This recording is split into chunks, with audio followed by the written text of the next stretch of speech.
Hello साथीहरू, यहाँहरूलाई स्वागत छ मेरो मिनी ब्लगमा। र आज हामी जाँदैछौँ प्रकृतिको सुन्दर मनोरञ्जन स्थलतर्फ, जसको नाम हो लेक गार्डन।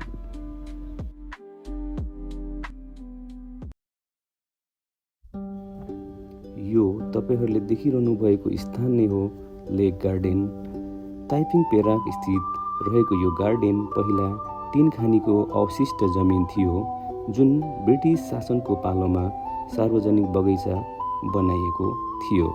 करिब 1880मा यसको रूपान्तरण सुरु भएर वृक्षारोपण र ताल निर्माणको कामले यो ठाउँलाई एक सुप्रसिद्ध हरियाली पार्क बनाइयो। प्रकृति प्रेमीहरूका लागि स्वर्ग जस्तै स्थान हो यो। हरियालीले ढाकिएको यो पार्कको बीचमा फैलिएको शान्त ताल अनि हरियो रुखहरूको छाया र आकाश र रुखहरूको प्रतिबिम्ब देख्दा समय केही बेर रोकिए जस्तो लाग्छ।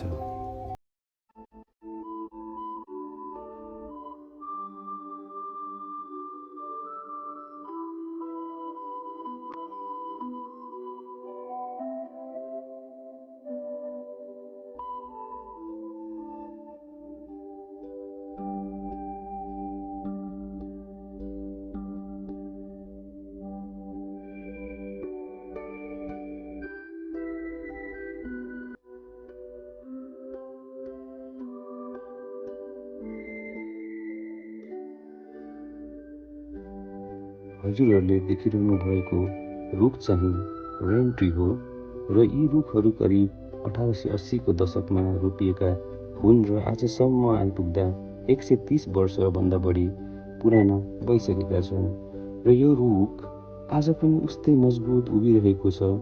समय फेरियो, पुस्ता फेरिए, तर यी रुखहरूले इतिहासलाई शान्त रूपमा साक्षी बसेर हेरिरहेका छन्।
वरिपरि देखिने पहाडले यस ठाउँलाई अझ आकर्षक बनाएको छ।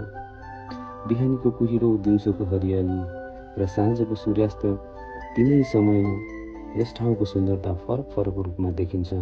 र यहाँ आएपछि मन हलुका र प्रकृतिसँग नजिक भएको अनुभूति हुन्छ। साथीहरू, यहाँलाई मेरो ब्लग कस्तो लाग्यो प्रतिक्रिया दिन नबिर्सनुहोला। केही भुल त्रुटि भएमा माफ गरिदिनु होला भन्दै बिदा हुन्छु। By by.